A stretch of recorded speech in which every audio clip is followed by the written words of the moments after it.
Hello, everybody. My name is Greg Cluthy. I'm a physical therapist at Providence Health and Services.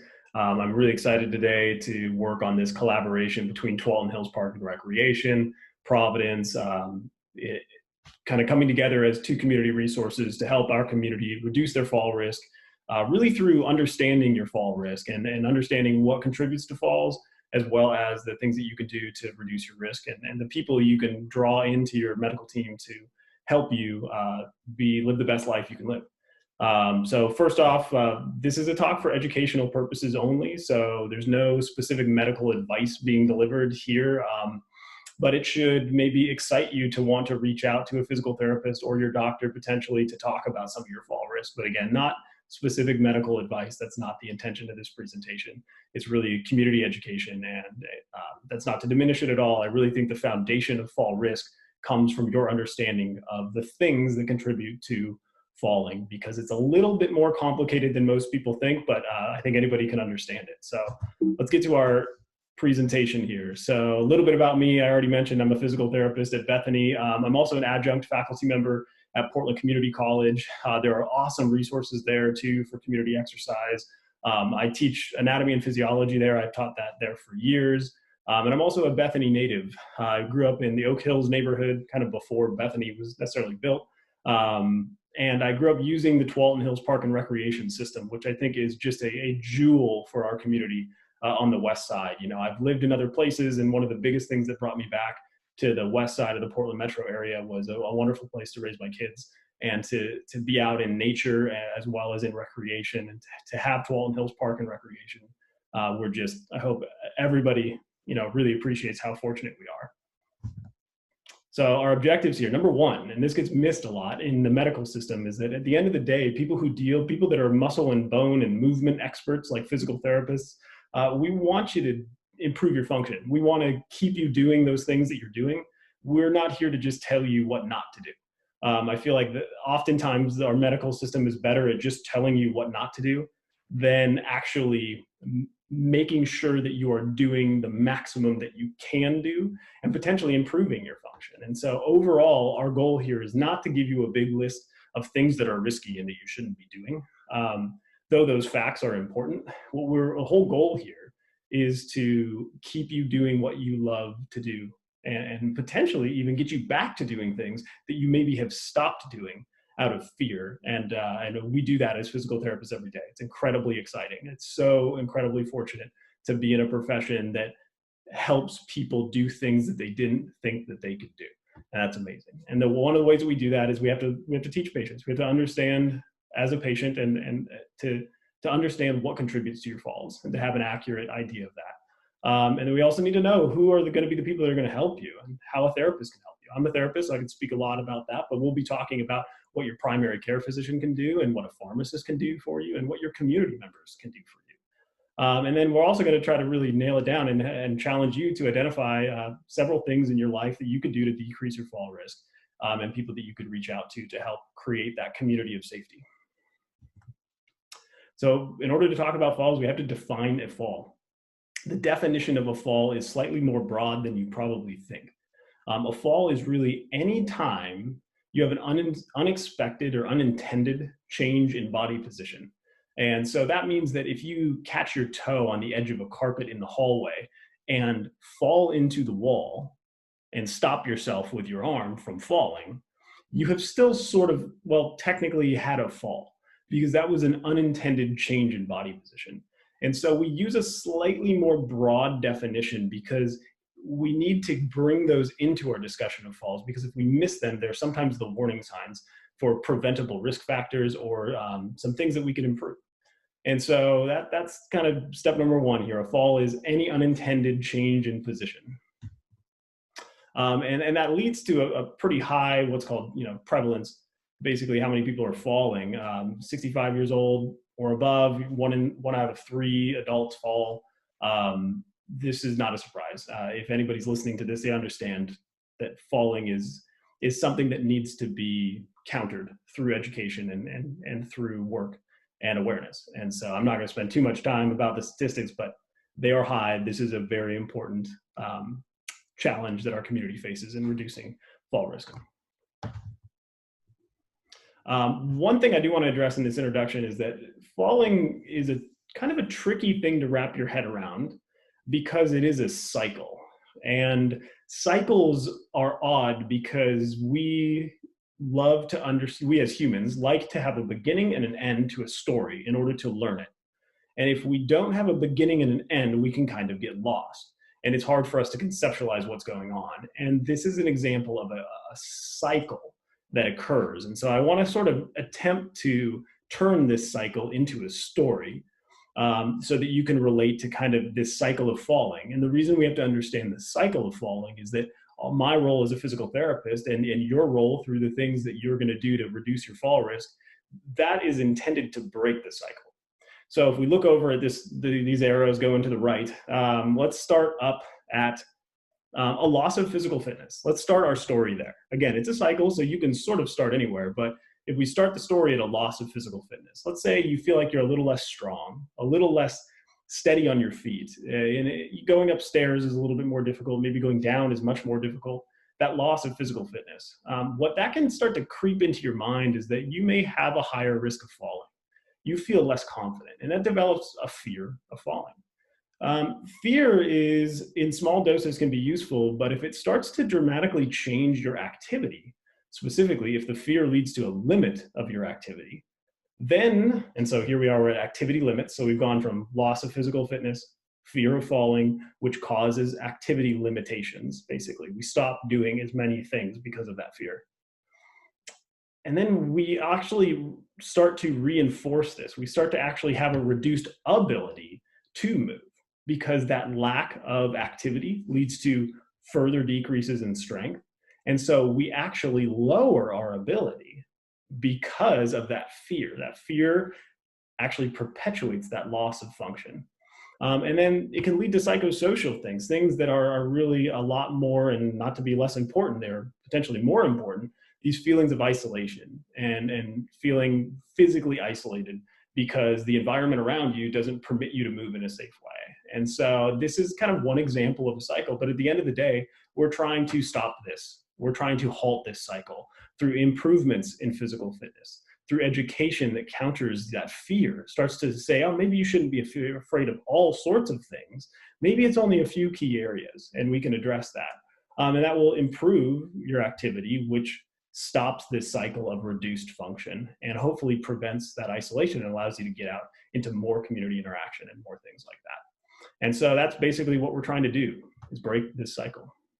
All right, so now that we've kind of understood this cycle, because we're going to kind of come back to that as we discuss a lot of these variables, the next thing I want you to understand is the structure of what's coming next. There's part one, which is really going to talk about the person. It's the majority of what we're going to talk about, because the majority of things that contribute to your fall risk have to do with you, have to do with your body, your balance, the medication you're taking, your blood pressure, and a way to improve how your body works. So that's part one. You're going to know we're on part one because I put a little man on the bottom right-hand corner of all the slides, and I'll show you, looks like that down there at the bottom right. That way, if you're thumbing through these digitally in the future, you can always kind of find your way back to the topic. The second part of this presentation will have a little house in the bottom right-hand corner, and that's because that is talking about your environment. That's another big category that contributes to your falls. So we're either talking about the person or the environment. And for some people, the person matters more, and for other people, the environment matters a lot more. So it's important to kind of conceptualize that there are two big areas that you have to talk about when talking about why falls happen. So when talking about the person, we have to talk about the B word, balance. And balance is a little bit of an overly general term, because balance, two people can both have relatively poor balance, but for very different reasons. Because a lot of different individual body systems contribute to this thing that we call balance. And so in this presentation, we're going to talk about four major components of balance: your eyes, your ears, your feet, and your muscles. And that's what we're going to talk about next. So let's start with your eyes. It's not news to anyone that your eyes are very important to balance. Eyes are our primary visual or primary sensory thing that we use to interact with the world. So it's not surprising that as our eyes deteriorate, our balance can be worse because of that. So it's important to have your vision checked regularly. It's not unreasonable to have your vision checked every single year, because it's not so much, well, it's important how well your eyes work, but it's also really important to understand when it's declining.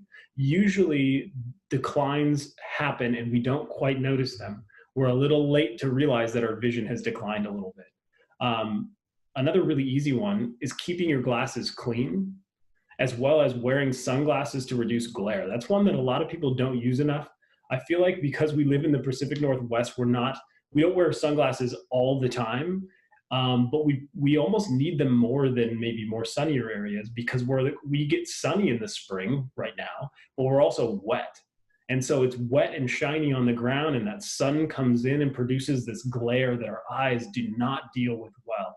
And sunglasses, specifically polarized sunglasses, can be incredibly useful. Any sunglasses will help, but polarized sunglasses specifically reduce glare. So I'd encourage you, if given the choice, go with a pair of polarized sunglasses. They're not too expensive. I buy a pair every year from Fred Meyer for 14 bucks. And so they're really, really useful. And then also, if you're developing cataracts, have a plan in place. Talk about how you're gonna deal with that, because oftentimes cataract development is the beginning of the cycle. It is the thing that starts causing fear of movement, causing less movement to occur. And so it can kind of be your eye's fault, because cataracts can come on kind of early in a lot of people. And so it's important to have a treatment plan in place, or a management plan at least, for cataracts if you're starting to develop them. Vision tips. Our visual system is very different in the very center of the vision, like what you're using to look at this video right now, compared to the periphery. The periphery has very poor detail, and it has almost no color vision either. And I know you may not believe me, but look it up, I promise. It's basically blurry, and we have high resolution only in the center. So when you're not looking at the steps, you can miss things. And so one of the biggest tools is to make sure that we are using our eyes to scan what we're about to step over. Many of you do this a lot, but I'm just here to reinforce that that's a really important step.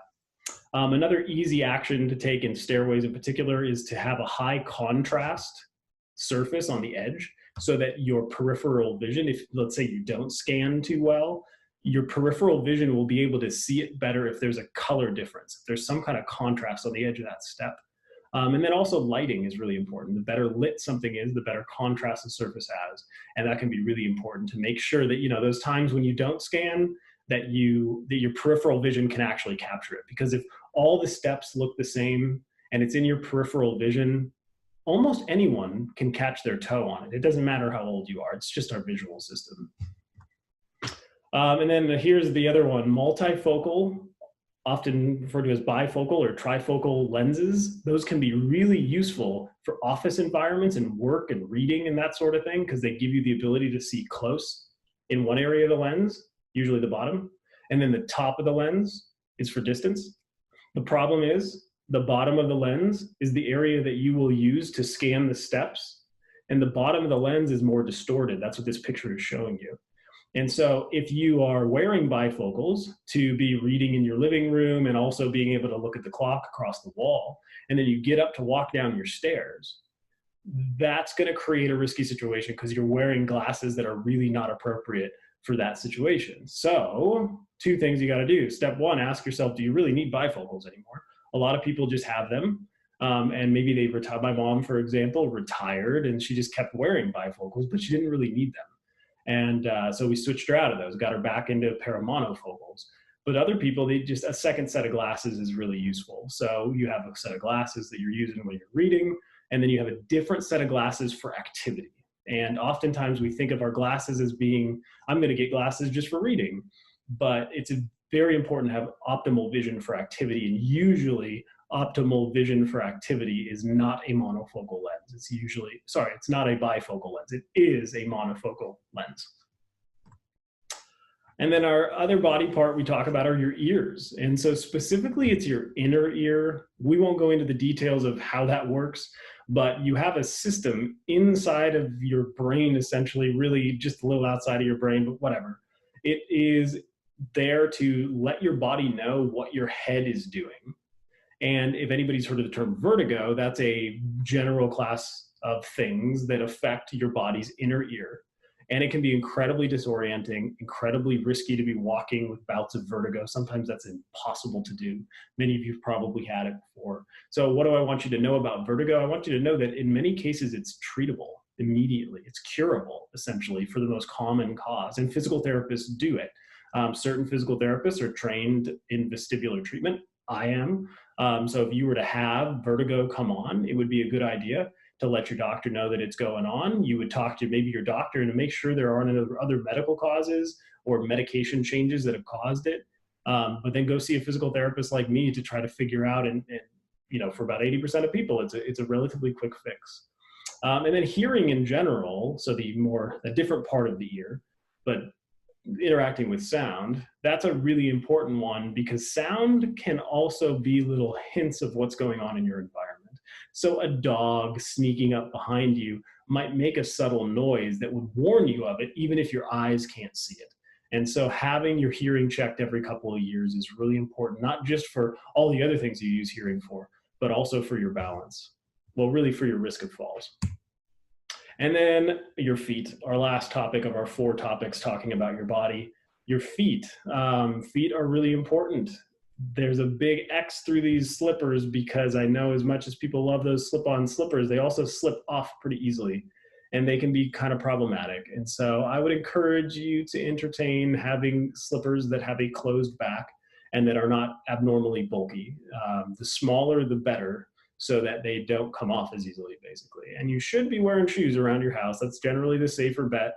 And so even around the house on nice carpet, you should probably have some form of protection around your feet. And if you ever notice that you're having a little bit of numbness around your feet, try not to write it off. It's important to have a conversation with a podiatrist. They can measure that numbness and see if it's changing, because you wouldn't want the numbness to get worse and worse, because then your balance will probably be affected by it. All right. Whoa. That button stuck there. I apologize for that. And so our last big topic of those 4 are your body. So we've got the little symbol up here of your muscles, essentially, is what we're talking about. And in order for muscles to work well, you need an exercise program. And it doesn't need to be a stringent one, but one that increases the ability of those muscles. There needs to be 3 components: the endurance component, the strength component, and the balance component. And we're going to talk about each one of those.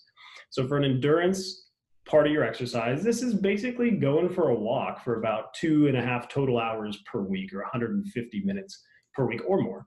That is a sustained thing. So heading out and going for a 10-minute walk a couple times per day to get that heart rate up and to keep your general fitness up, that's really important, because you need the endurance in addition to the balance and the strength. Another good example of endurance activities are swimming, tai chi, aqua aerobics, all sorts of things that Tualatin Hills Park and Recreation can hook you up with, basically. And you know, once we get back to those kind of group class settings after we get through this, we will have a lot more options for those group-oriented things. And then strengthening. So strengthening, we're going to go through a couple of examples of strengthening exercises, but weight training, their body weight exercises, simply doing squats is an excellent strengthening exercise that we'll go through here in a second. But the important thing to remember is that in order for your body to efficiently build strength, you do need to challenge those muscles, which means that the thing that you're doing to build strength, let's say squats, for example, you should be doing right around 8 to 12 repetitions. And if those 8 to 12 are really easy for you, it doesn't mean it's bad for you, but it means it may not build as much strength as we're going for. So you want to be doing activities that are kind of hard, that muscle gets a little sore, maybe burns a little bit right at the end. And that's an important thing. We want to challenge those muscles, and we do that by doing things that are a little bit harder, things that we can't really do more than 15 times easily. And then our third category is balance training. I think Tai Chi and yoga are both great. They build body awareness, and that's how balance is different than strength and endurance, is that this balance training really is looking at coordination, looking at the skill of movement. And there's a lot of skill in how our human body walks on 2 legs. It's amazing that we can even pull this off. And so yoga and Tai Chi are great examples of that. And in order to build these exercise programs for you, this is again where physical and occupational therapists can come in to help keep you accountable and to build appropriate and safe exercise programs for you, so you don't have to be guessing your way through it. And so it's really fantastic to be in touch with a physical or occupational therapist, or both, in order to help you build those exercise programs and to facilitate all the things we're talking about in this talk. Last little slide in here, since this novel coronavirus outbreak, people's environments have changed a little bit. And so that doesn't mean you stop exercising. That means sometimes you need to have resources for at-home activities that you can do, using your stairs as a step to do step-ups on as a form of exercise, increasing your gardening in order to increase your activity level. Even just housework can be good exercise for you. Walking outside is still perfectly safe as long as you're maintaining that distancing. And so it's important to not feel too much more confined based on what's going on currently. There are also awesome resources. The National Institute on Aging has a free collection of at-home exercise videos on their YouTube page. We'll give you a link to that at the end of the presentation. They also have a printed workout instructions available, which we'll give you as well. The American Physical Therapy Association has really nice balance-specific exercises that's put into a nice little PDF for you, and that'll also be given to you. Or the link to that will be given to you at the end of the presentation. So let's go over a couple ideas of exercises. So the chair rise exercise. This is a squat down and up to a chair.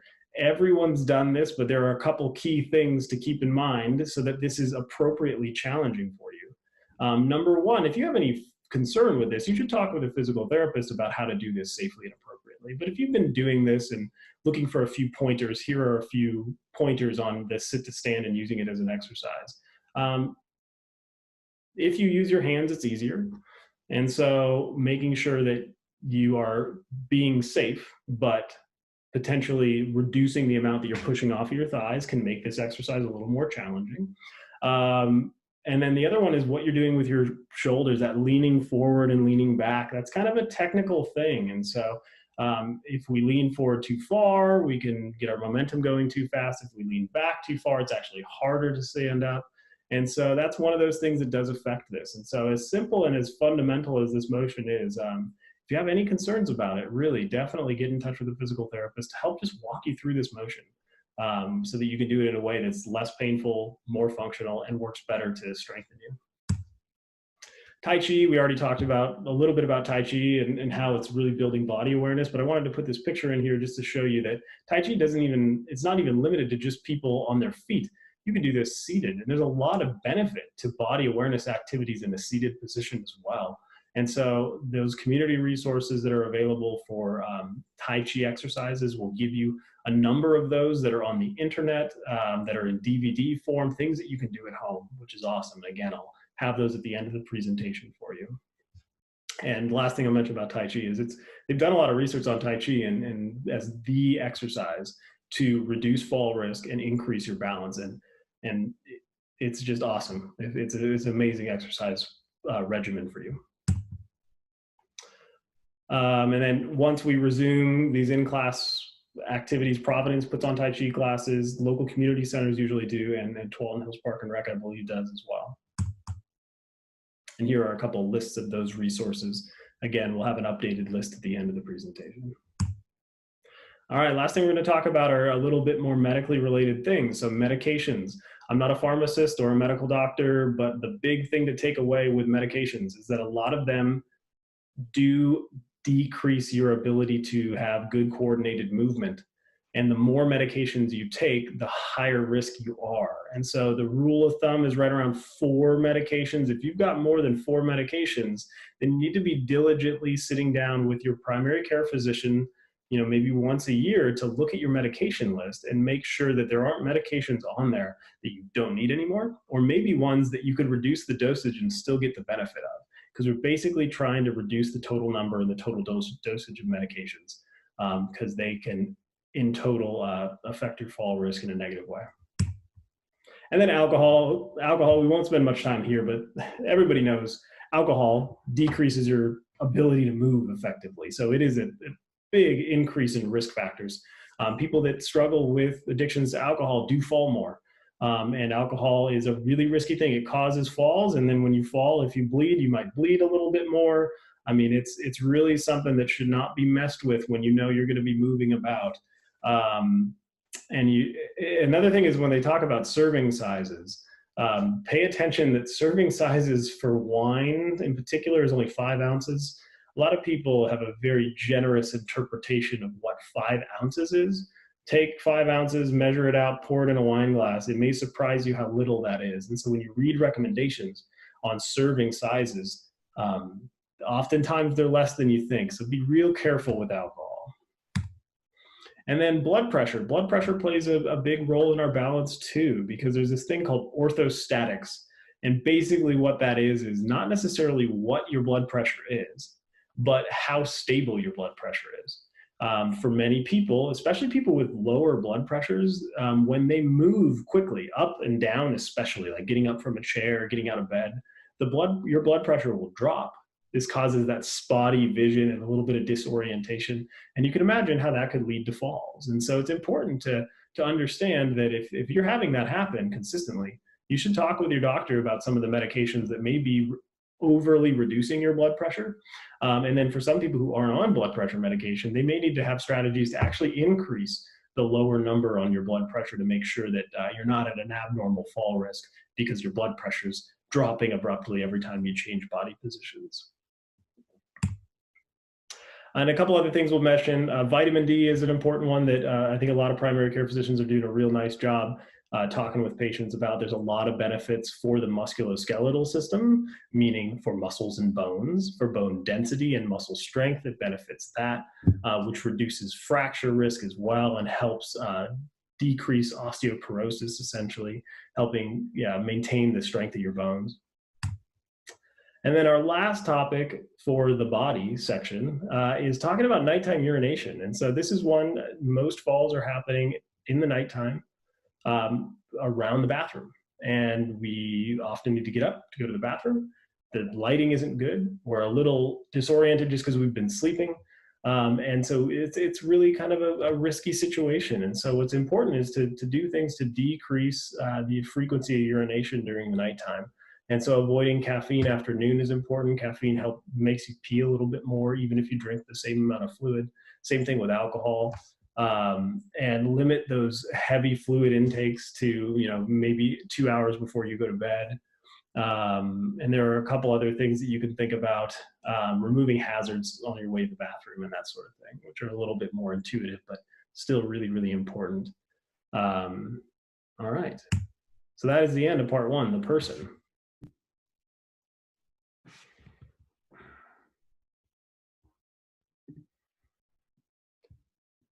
All right, part two of this presentation is talking about the environment that you live in. And this is kind of a general sense of the environment. So we're going to talk a lot about your home. That's why there's going to be a little picture of a home on the slides that we're talking about. But we're also going to talk about assistive devices, things like canes and walkers that are really important when used appropriately to improve your function, basically.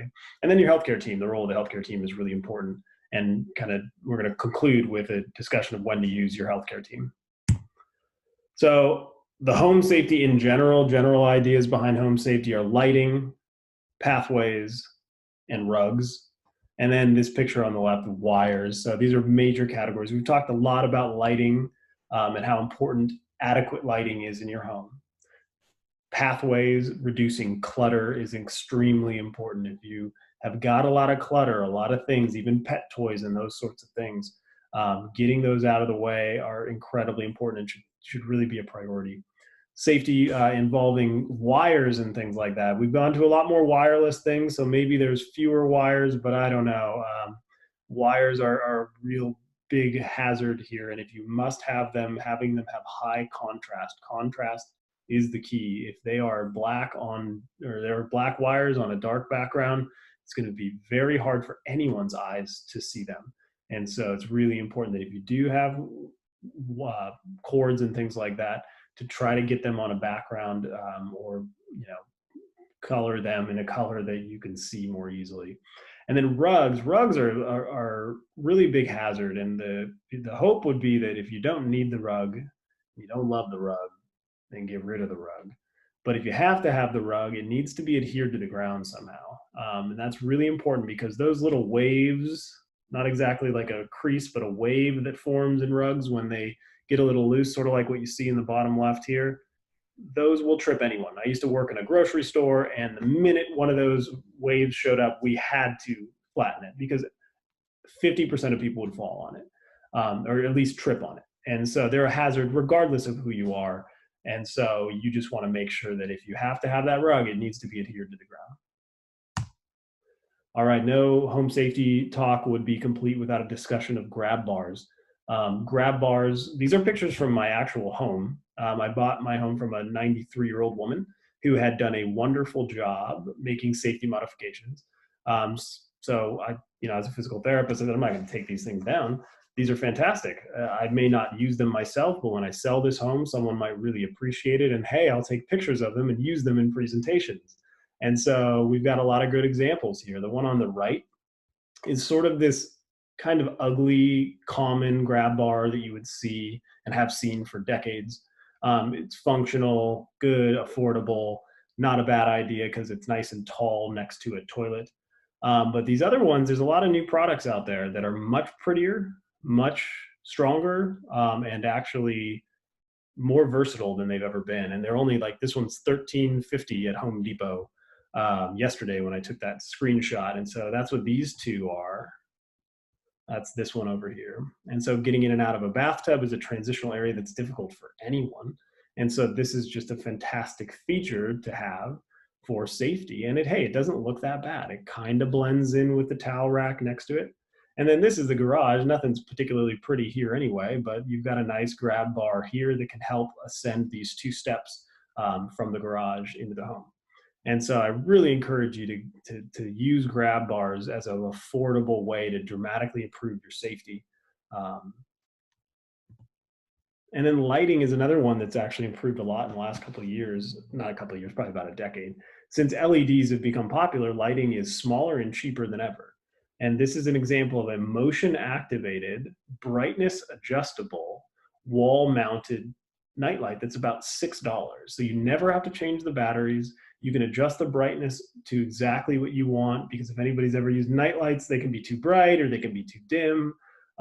It's just amazing. And then you can turn off the motion activated function too if it doesn't work precisely for you. So these are fantastic options out there for low cost that can make a big difference in your safety. And then another one that's a little bit more dramatic of a change to your home, but could be important if you're considering changing the surfaces of a room, a bedroom in particular. Low pile carpet is both more affordable and much safer than your traditional higher, longer, taller carpet, which can catch assistive devices. And as well as this time of year when your feet, the rubber in your shoes gets cleaned off by the water when you go out and get the mail, and then you come home and your shoes are actually stickier, they can stick to that tall pile carpet much, much more easily than this low pile or really not the softest carpet in the world, but still much softer than the hardwood or linoleum, but a much safer and actually a much more affordable option for rooms. And then the other one is a slope transition. So looking at the transitions of your home between different surfaces, wood, linoleum, like in this picture on the left. Some people don't have this nice slope. Instead, it's more of a more abrupt drop off. And it's a pretty easy fix if you have a more abrupt drop off that you're catching your toe on, to go and get a piece of wood like this and have it cut to the width of your door, and potentially extending the slope so that it's less abrupt can improve your safety a lot. And then we've already talked about contrast and the importance of that with cords and with steps before in the visual system. But again, contrast on steps, it can be as simple as slapping some white paint. This is not the best looking, could have done a better job, but it serves the purpose. You've put a white surface on a gray background, so all of a sudden your eye can be attracted to these edges and not trip on them. Because otherwise, without this white paint here, all those edges just blend in together. And then another one is those situations where you get to the top of a staircase and you think there's another step, or you get to the bottom of the staircase and you thought there was another step. Those can cause you to fall too. And so that's what I think this person has done at the top of their deck, just to signify the end of the staircase. And so again, contrast is the key. Adding contrast however you can is going to be a really really vastly improve safety. And then handrails. Handrails are really important because some homes don't have them. If there's an older home, they didn't have to put handrails on steps, and they didn't have to put handrails on big drop-offs. And it's important to update that home for safety. And it can be a more costly thing, but it is certainly something that adds value and safety to the home. And so this is a pretty simple example: a couple $100 rail bolted into some cement. And now makes this home much more accessible to the people that are living in it or visiting it. And then our last big topic is canes and walkers. Canes and walkers are really essential. I know there's a lot of pushback when people make that decision to use a cane or a walker.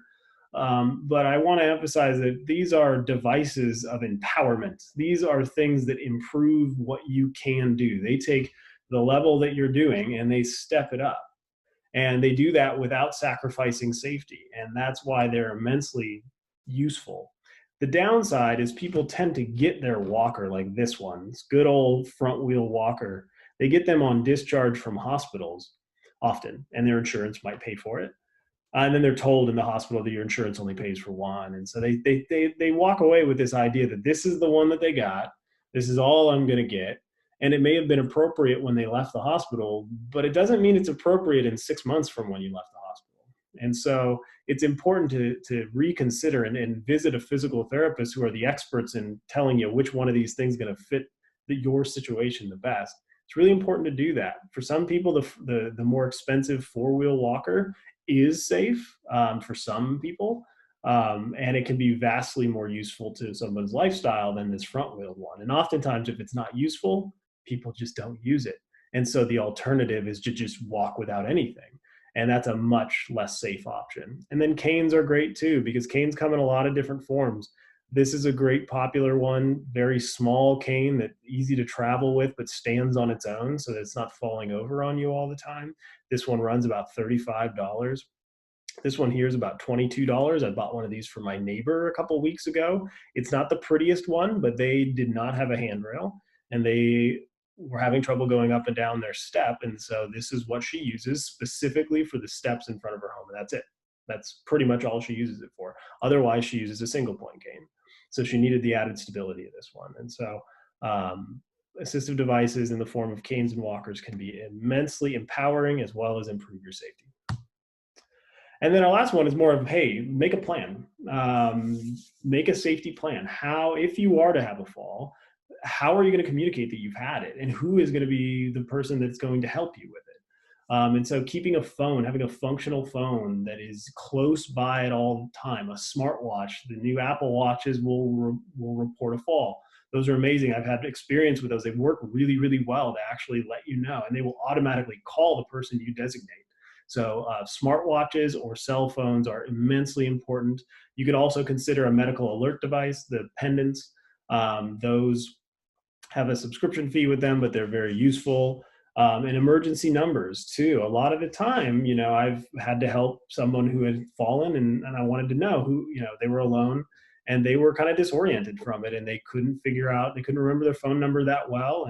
And it would have been really useful if they had a little card with those important contacts in them. And so that's really important. And again, a physical therapist can work on a safety plan with you as well. And then a little plug in here about knowing your limits. When that little voice in your head comes in and says, ooh, I don't know if I can do this, don't be afraid of it and don't ignore it. Talk with someone about it. Have a conversation with a family member, a physical therapist, or your doctor about how can I feel more comfortable doing this task. But ignoring the voice and yielding to it without thinking about it, neither of those are the best options. So that's where we start talking again about reducing your fall risk together as a healthcare team. So this image isn't the most intuitive image in the world, but basically what it's trying to illustrate is your primary care tying together all these modifications we've been talking about. So they're going to be looking at your risky medications. We want you to ask them questions and tell them when you've had falls. Looking at things like vitamin D and your blood pressure, and then helping tie together other aspects or other people in the healthcare field to be able to address those four things on the outside of this image. So again, talk to your provider, track those falls or those near misses. Gathering that information is really important because your doctor doesn't know how urgently to act without the facts. How often are you falling? Are you falling 2 times a week? That's very different than 1 time a month. And if you don't have that factual information, it's harder for your primary care team to act with the appropriate sense of urgency. All right, and that's pretty much the end of the bulk of this presentation. So there's a couple more things that we're going to talk about, some resources that you can get in touch with, and a couple surveys I want to mention. But before we get to that, I want you guys, now that this information is kind of fresh in your mind and has gotten your wheels turning a little bit, take a moment to write down and actually make a little bit of a plan for some action that you might take based on the information that you've just received. Are you going to focus on home modifications, some of those things, or are you going to focus on checking up on your vision or making an appointment with a physical therapist or your primary care physician to address some of your concerns? Because that's really the point of these kinds of presentations. Number one, it's education, but it's to spur some little action. And I really encourage you to do that and write those things down because it's really easy to forget stuff, basically, especially when you're in the moment. Capture those desires that you have right now. And the other thing is, I want to point out, normally when we would do this presentation in person, the first thing we would do is fill out a survey that's called the Stay Healthy on Your Feet survey. It's put out by the Centers for Disease Control. This is actually the survey that we give all of our patients that come into our clinic that are in a high risk fall category or potentially might be, because what it does, let's make it bigger so you can see it in a little bit more detail. But those first 3 questions, have you fallen in the past year? Do you feel unsteady on your feet? Or am I worried about falling? Those are actually really big indicators for people that are at need for services through usually physical therapy, but not always, but through some part of their medical team needs to intervene. And if you answer yes to any of those first 3 questions, then you proceed to fill out questions 4 through 12. And the answers to those questions really tell us what is the urgency towards addressing this risk of falling. And so this study survey is really a nice, scientifically validated way to really take a look at whether or not you need additional investigation. So that's the study survey. You can find that on the THPRD website, where the link to this presentation was. And you could also just Google the CDC study survey, and you could find that out, or come into our clinic. We'll give it to you for free, and you can chat with a physical therapist about your concerns too. And then there's one more survey, which is a different purpose. We want to get feedback on the virtualization or the putting these kinds of talks on the internet, kind of get some feedback. So we have a survey put together that you have 2 ways you can get to it. You can email oregonsenior.healthprogram@providence.org, and you can say, hey, I'd like to fill out a fall survey. And they'll send you a link to the survey, or you can just type in this link, or if you have a copy of the PowerPoint, you can click on the link. But at very least, you can type this link in and it'll send you to a survey that asks you some questions about the presentation. Our goal is to get information out to as many people as possible. And oftentimes people cannot physically come to these talks that would normally be done in person. And so we really think that there's a good future for presentations in this way, but we want to make sure they're fitting our audience well.